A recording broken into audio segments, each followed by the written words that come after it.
José Chacón, encantado de recibirte en el programa Reto Siglo XXI. Un Muchas teólogo,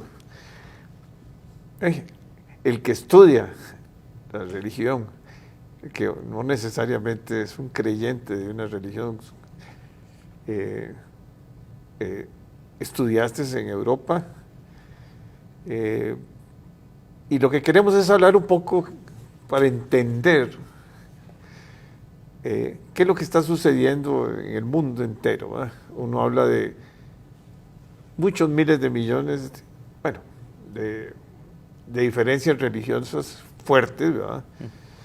Uno no entiende, por ejemplo, cuál es la profundidad, o sea, qué es el islamismo y por qué esa gran población, que significa más de 1.000 millones de personas, ¿verdad? Correcto.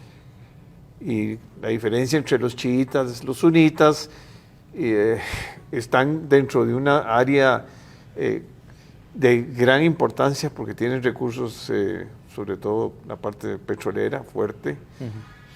Arabia Saudita creo que es el segundo jugador más grande del mundo después de Rusia. Sí. Rusia tiene dos religiones ortodoxas, los ortodoxos, perdón, Y el Islam. y el Islam. Entonces, tal vez son más compatibles con esa zona geográfica tan estratégica, digamos, ¿verdad? Uno no entiende porque vive uno en una democracia, cómo la religión y el poder político se unen. Bueno, aquí por muchos años, yo diría que, y todavía tiene gran influencia el poder de la religión. Nadie lo mide, pero sí es fuerte, ¿verdad? En otros tiempos en Costa Rica, Monseñor, porque aquí la mayoría somos católicos, ¿verdad? Creyentes, no practicantes muchos, pero pongámosle creyentes. Se hace lo que se puede. Sí, pero los grandes cambios sociales estuvieron muy ligados a la Iglesia Católica y al Partido también comunista, pero sí eran grandes pensadores y filósofos. La mayoría también estaban en la enseñanza, ¿verdad? Entonces, uno ve los colegios católicos muy fuertes en otras épocas. Los hospitales. La salud, los hospitales, tenés razón. Y después las minorías que vinieron a Costa Rica, digamos, de los inmigrantes, unos eran libaneses, ¿verdad? Y nosotros le decíamos judíos, decíamos nunca, turcos, le decíamos. Turcos, sí. Y no sé si era que venían de Turquía, y los judíos, lógicamente. Y a los judíos polacos. Sí. Pero son minorías importantes en la estructura nuestra, ya son costarricenses todos. Correcto. Pero esos sí mantienen fuertes nexos religiosos, digamos, ¿verdad? Sobre todo los judíos son importantes en economía y importantes en su estructura. Pero bueno, usted es el invitado. No, pero bueno, ha escrito un libro muy importante, se llama Mysterium Salutis. Correcto. Es un poco la esperanza de que le pueda dar a uno un mensaje, digamos, contanos vos un poco del libro y después hablamos. Perfecto. En primer lugar, muchas gracias por invitarme y conversar un rato y disfrutar de una tertulia. Y espero que no solamente nosotros dos disfrutemos, sino que quienes nos vean y escuchen también disfruten de esta conversación. Efectivamente, las religiones, yo lo digo así, es lo más parecido con lo que yo puedo compararlo es el deporte. Hay muchos deportes, pero dentro de cada deporte muchos equipos, ¿verdad? Y aunque jueguen el mismo deporte, no juegan igual, y sus seguidores no se comportan igual, ¿verdad? Por ejemplo, y para no tocar temas muy nacionales, podemos ver en Inglaterra los hinchas, los hooligans, que pertenecen a un solo, digamos, equipo de fútbol y que eran violentísimos, ¿verdad?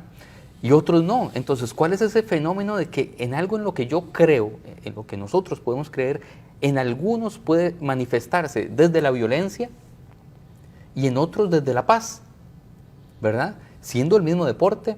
Ahora llevemos eso a la religión. Podemos creer en lo mismo, podemos creer en ideas parecidas, conceptos parecidos, prácticas parecidas, pero en uno se manifiesta de una manera y en otro se manifiesta de otra manera. El libro, Mysterium Salutis, trata sobre todo de la parte más peligrosa de la religión, que es el fanatismo. ¿Qué es el fanatismo? En todas sus manifestaciones y vertientes. Por ejemplo, en alguna parte de la novela, es una historia familiar, digamos, que abarca 3 siglos. Esta familia llega a Estados Unidos y se convierte, digamos, en una de las sectas más perjudiciales que ha tenido la historia. Se llama la secta de la familia. Y fueron acusados de asesinato, de pederastía, de prostitución, de un montón de cosas, pero crecían enormemente, tenían una influencia gigante, sobre todo con los hippies, en la época de los hippies, crecían y crecían, crecían, crecían, y llegaron a ser la secta más grande y más estudiada de la historia. Entonces, de eso se trata el libro. ¿Cuál es el peligro de la religión cuando se manifiesta de maneras que perjudican al ser humano o a las relaciones? Cuando te dicen, por ejemplo, bueno, si quieres estar con nosotros, lo primero que tienes que hacer es dejar todas tus relaciones con tus familiares o con los que crean diferente a nosotros, por ejemplo. Eso lo vivimos acá en Costa Rica, se vive en cualquier parte del mundo. Pero bueno, yéndonos al primer tema que usted tocaba, el Islam. El Islam es una religión importante y tiene 2 hermanas que son muy parecidas. Los chiitas y los sunitas. Bueno, pero esos son como los, digamos, se separan los hijitos, digamos, de la religión islámica son esos 2. Pero las hermanas parecidas es el judaísmo y el cristianismo. Son las 3 religiones monoteístas, ¿verdad? Que a su vez ellas 3 nacen de otra religión que es de Irán, que fuera como, digamos, de donde salió la idea de que había un solo Dios y que había un solo enemigo, que es el diablo, ¿verdad? De ahí surgen esas 3. Ahora bien, se parecen mucho esas 3, pero tienen grandes diferencias. Las 3 creen en un solo Dios, las 3 creen en el mal, las 3 tienen la idea de que las mujeres son creadas a partir del hombre, digamos, a partir de una costilla en unas, a partir, ¿verdad? Y eso hace que las mujeres en las 3 religiones tengan una desventaja, por así decirlo, y se parecen tanto que se agarran a cada rato. Esas 3 son históricamente las religiones más violentas, y uno pensaría que solamente es violento el Islam en una de sus vertientes. Pero históricamente hablando, esas 3 religiones siempre se han visto metidos en los conflictos más grandes. Y eso es lo que nos llega a nosotros a Occidente, ¿verdad? Entonces, digamos, poniendo ahí como nada más un par de temas con los que podemos empezar a conversar. Digamos, por ahí, digamos, podemos empezar a ver por dónde usted quiere llevar la conversación. No, yo creo que es importante de conocer más del Islam, ¿verdad? Vamos a ver, porque son totalmente diferentes al cristianismo, digamos, o sea, y cómo se concentra el poder en esos países, ¿verdad? Entre la parte política y la parte religiosa son una sola. Sí. Y hay casi, digamos, no sé, un fenómeno muy especial, un ayatollah con unos grandes poderes que da instrucciones de que él bueno, no hay democracia, lo que hay es una Teocracia. teocracia. Bueno, y para nosotros resulta difícil entender todo eso. Los americanos se han metido en guerras en esas zonas, ¿verdad? Y han salido mal, ¿verdad? Porque la verdad es que costó muchas vidas y no lograron gran cosa. El poder sigue concentrado. Hay unos como grandes actores que juegan un papel en el mundo importante porque el petróleo sigue siendo el que mueve mucho las economías del mundo, ¿verdad? Claro. Y su influencia por eso es tan grande, ¿verdad? Y un poco lo que estamos viviendo ahora también, ¿verdad? Uno ve una Rusia y una Ucrania, ¿verdad? Una guerra que también debe tener sus cuestiones políticas y religiosas. Correcto, correcto, totalmente de acuerdo. No olvidemos, por ejemplo, que el Islam, de esas tres religiones que le menciono, el cristianismo, el judaísmo y el Islam, es la más nueva, ¿verdad? El judaísmo es el primero y es una religión milenaria, ¿verdad? Se puede hablar de un origen de hace 5.000, bueno, el calendario judío, casi 6.000 años. El cristianismo hace 2.000 y pico de años, pero el Islam es la última y nace en el año 600 y pico después de Cristo, de la era cristiana. Y eso quiere decir que es una religión que todavía está en una construcción, está efervescente. Lo que le está pasando al Islam ya le pasó al cristianismo, por ejemplo, las cruzadas y todo aquello. Y lo que le pasó al cristianismo ya le había pasado al judaísmo. Si lo leemos en la Biblia, ellos también conquistaban, ¿verdad? Entonces, vemos que las historias de las religiones se van repitiendo. Lo que sucede con el Islam ya lo vimos históricamente en estas otras dos, pero ya pasó. Digamos que son religiones más maduras en ese sentido, mucho más, no aglutinan ahora todo el poder, tanto político como religioso. Por ejemplo, recordemos el templo de Israel. El templo de Israel aglutinaba el poder político, el religioso, aglutinaba ahí todo lo que tenía que ver con el asunto social, ayuda social, a las viudas, a todo estaba ahí, en un solo lugar, concentrado. Pero ahora Israel no funciona así, ¿verdad? Evolucionó hacia lo que ahora podríamos decir una democracia. Pero el Islam todavía está en la fase teocrática.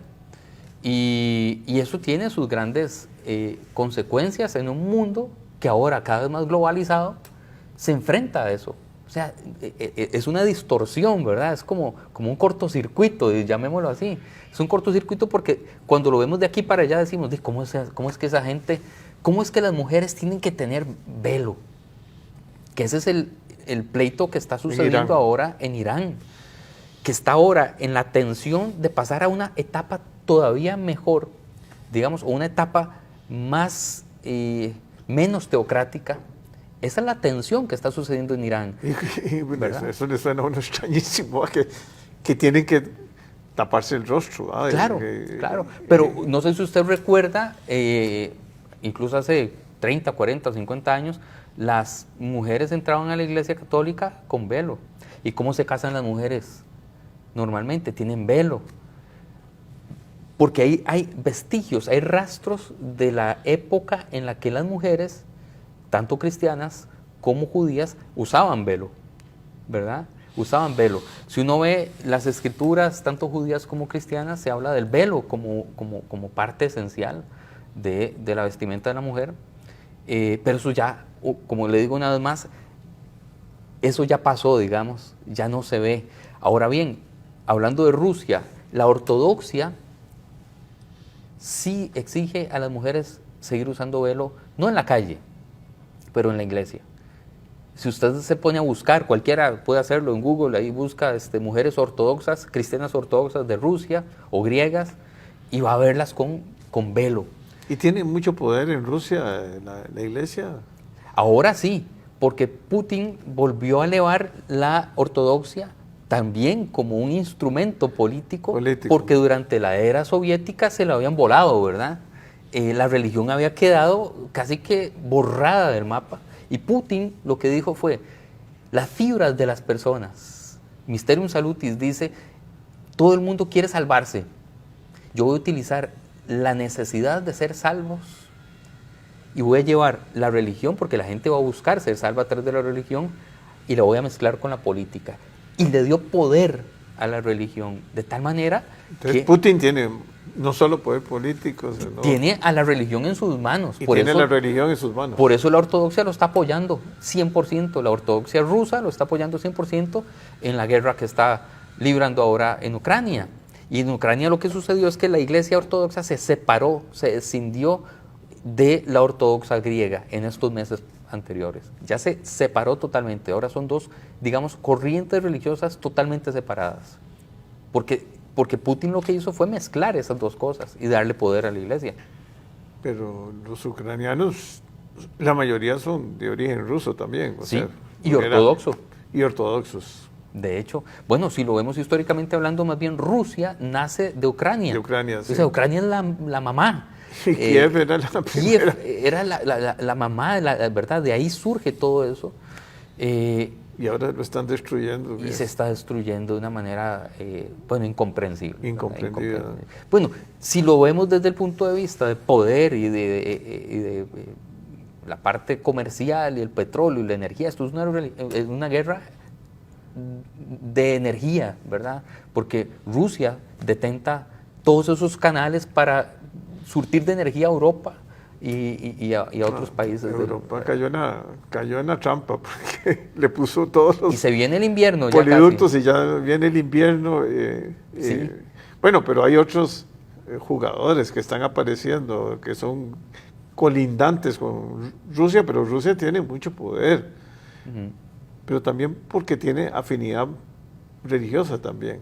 Sí, bueno, Como recordemos que Rusia también tiene una buena parte de la población que es musulmana, ¿verdad? Hay muchos rusos musulmanes y va creciendo muy rápidamente. Entonces ahí tenemos una parte ortodoxa y una parte musulmana. Es un país extraño. Lo más parecido que podemos tener es Turquía. Turquía es un país de mayoría islámica, pero con un trasfondo cristiano grande también. Acordémonos que ahí estaba Constantinopla y ahí había una hermana, digamos, del Vaticano en cierto momento donde había poder cristiano enorme desde Turquía. Y ahí tenemos un país que es medio occidental, medio oriental, ¿verdad? Y es como que se separa el asunto. Y es muy interesante el fenómeno de Turquía. Y Rusia está viviendo algo muy parecido. Sigue siendo oriental, muy oriental en su forma de pensar, en su forma de hacer política, en su forma de ver la religión, pero su población va pareciéndose más europea. Lo que pasa en Israel, usted va a Israel y usted cree que es un país europeo. Viven como europeos, la cultura se va haciendo cada vez más europea. Claro, por la influencia, ese país fue construido con europeos que fueron llevados allí. Y es el país más europeo, digamos, del Medio Oriente. Y eso tiene consecuencias culturales, políticas, una democracia un poco, digamos, más parecida a lo que nosotros podemos entender como democracia. Y con un montón de países colindantes, árabes. Que no lo son. Que no lo son. Que no lo son. Que no lo son y que no parece que vayan a hacerlo pronto. Porque recuerde, digamos, lo que llamaron la primavera árabe. Que creíamos, todo el mundo puso su esperanza en esa primavera árabe, que no se pareció a la primavera de Praga, ¿verdad? Fue mucho más violenta, fue mucho más larga y no tuvo las consecuencias positivas que pensábamos que iba a tener, que iba a derivar en una sociedad más democrática, más igualitaria, más libre, con más derechos. Pero hay que respetar y entender la historia y no cabe duda que las guerras, la mayoría son guerras económicas, o sea, porque Estados Unidos se mete en cada enredo a defender, bueno, en el caso de Irak, y también se metió en Irán y después se metió Y Afganistán. en Afganistán, en Siria. Y nunca le ha ido bien ahí. Nunca le ha ido bien. Y hay que unir el mundo, pero no es sencillo. No. Vea, ahora que usted dice eso, si yo lo veo a usted a los ojos, yo no sé en qué cree usted, en qué no cree usted, pero reconozco un ser humano ahí. El problema está, yo tenía un profesor de teología que le preguntaron, profesor Mervyn Brenneman, ¿quién es su enemigo? Y dice, mi enemigo es aquel de quien yo no conozco su historia. Porque una vez que yo conozca su historia de vida personal o su historia como pueblo, ya no puedo considerarlo enemigo. Ahora entiendo por qué usted es como es, porque habla como habla, porque viste como viste, porque cree lo que cree, porque ahora entiendo su historia. Y el problema que tenemos en el mundo es un problema de analfabetismo cultural. Es decir, no conocemos la historia de aquellos países y ellos no conocen nuestra historia. En la Guerra Fría sucedía lo mismo, de alguna manera. La historia que nos contaban de este lado, muy distinta y omitía toda la otra parte. Pero allá pasaba igual. Viceversa. De tal manera que cuando se encontraba un occidental y un oriental, un ruso y un estadounidense, por así decirlo, no tenían ni idea de quién era el otro. Solo sabían que eran enemigos. Necesitamos el diálogo, el diálogo, el diálogo. ¿Qué fue lo que sucedió en los diálogos de Oslo, digamos, previos a lo que, o bueno, con miras a la paz en Israel? Y eso iba por muy buen camino. No sé si la mayoría está familiarizada con este proceso, pero pueden también meterse en Google y buscarlo. Pero habían unos diálogos maravillosos y pueden buscar en Netflix una serie que se llama Oslo, así, que es maravillosa, de cómo generaron un diálogo entre palestinos, israelíes, para que simplemente se conocieran. Y casi firman la paz. A no ser de no haber sido porque fanáticos que no estaban dialogando, dinamitaron el asunto. Pero quienes lograron dialogar llegaron a acuerdos. Yo creo que el mundo necesita eso. No matones, sino gente que sepa dialogar. Dialogar en serio. Pero cuesta mucho dialogar. Bueno, en Costa Rica también necesitamos diálogo social, claro. Diálogo político, diálogo con las diferentes iglesias, diálogo con los diferentes partidos. Creemos que tenemos una súper buena democracia y yo estoy orgulloso de la democracia que tenemos en Costa Rica. Pero hay que cuidarla. Pero hay que cuidarla, porque si dinamitamos eso que es muy tico también, de sentarnos a tomarnos un cafecito para hablar, estamos dinamitando el futuro. No, y hemos perdido esa capacidad de diálogo, ¿no? No hay, bueno, aún entre la familia, propiamente entre la familia cuesta muchas veces dialogar, ¿verdad? Sí. Siendo un solo padre y una sola madre, o sea, porque ahora con todas estas redes, como que la gente está en otro mundo. Bueno, porque yo creo que no hemos entendido qué significa dialogar. Dialogar no es transigir, dialogar no es que usted me convenza a mí o yo lo convenza a usted. Dialogar es escuchar y que a mí me escuchen. Nada más. Eso es todo. Decía un escritor español que acaba de publicar un libro que es un diccionario con definiciones muy curiosas. Y dice, definición de aburrido es aquel que habla cuando lo que yo quiero es que me escuche. Bueno, necesitamos aprender a hablar y a escuchar al mismo nivel sin intentar convencer ni cambiar a los demás. ¿Yo puedo aprender de ustedes? Sí, claro, pero yo decido que aprendo. ¿Y usted puede aprender de mí? Por supuesto que sí, pero usted verá qué hace con esta conversación o con cualquier otra. O sea, es clave aprender a dialogar. Claro. Porque en el trabajo, en la familia, en la sociedad, o sea, se ha perdido porque se polariza la gente, ¿verdad? Y agarran unas estructuras y unos pensamientos que no son nuestros, ¿verdad? Correcto. Y entonces eso ha transformado la sociedad. Hay un derecho humano que no está Carta Universal de los Derechos Humanos, no estaba desde el principio, pero que ahora creo que es muy relevante, es el derecho a cambiar de opinión y de religión. Es decir, si mi familia nuclear se enoja porque yo tomo una decisión religiosa distinta, una opción religiosa, política, distinta a la de ellos, entonces se dinamitan todas esas libertades y los diálogos. Pero si tenemos las libertades de cambiar, de pensar diferente, sin que yo me vea expuesto al ostracismo, a la separación, ¿verdad?, al enojo, entonces es una sociedad que prospera porque se puede caminar así. Y lo que es triste es que no solo se divide la sociedad, se divide el país, no se logran acuerdos nacionales, hay gente que cree que sus ideas son las únicas. Y que todo el mundo tiene que. Y todo el mundo tiene que, y no, por ejemplo, el Congreso es con la relación con el Ejecutivo, tiene que ser de diálogo permanente y de respeto permanente, ¿verdad?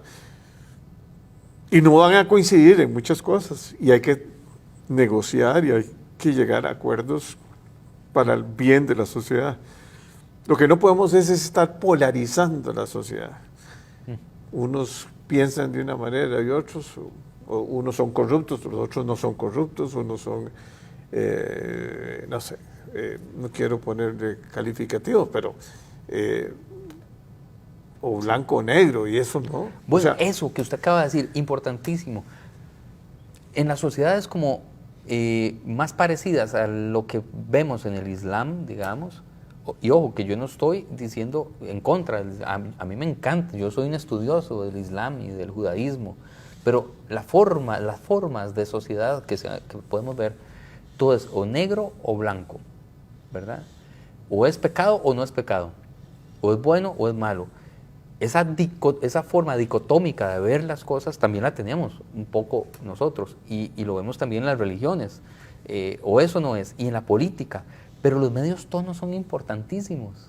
Los medios tonos, digamos, los tonos intermedios son los que van a unir lo que usted piensa con lo que yo pienso. Porque quizás si nada más nos centramos en lo que usted piensa diferente a lo que yo pienso, sí, no hay nada que hacer, ya no hay nada que hacer. Pero si vemos que hay un montón de tonalidades de eso en medio, usted y yo tenemos mucho de qué hablar y mucho que aprender el uno del otro. Y yo creo que eso en política es importante, y yo creo que eso en religión es importante. Bueno, yo creo que vamos a tener que volver a reunirnos, José. Te felicito por el libro, es un libro que merece estudiarlo y leerlo con cuidado.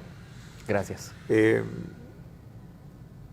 Ojalá que esta de la guerra entre Rusia y Ucrania termine cuanto antes. Ahí faltó, lógicamente, abrir el espacio de un diálogo. Occidente me parece a mí que dejó tan poco espacio Rusia vio con cierto celo lo que estaba pasando con la OTAN y con el gobierno de Zelensky. Correcto. Pero ahí se ve cómo explota una cuestión bélica, donde lo que quieren es también, algunos es probar en armas y nuevas y la tecnología. Entonces, ahora los videos son de estar viendo misiles autodirigidos. Los drones, y drones, sí, y todo eso. Y estamos destruyendo todas unas ciudades y está gente sufriendo, hay mucha migración.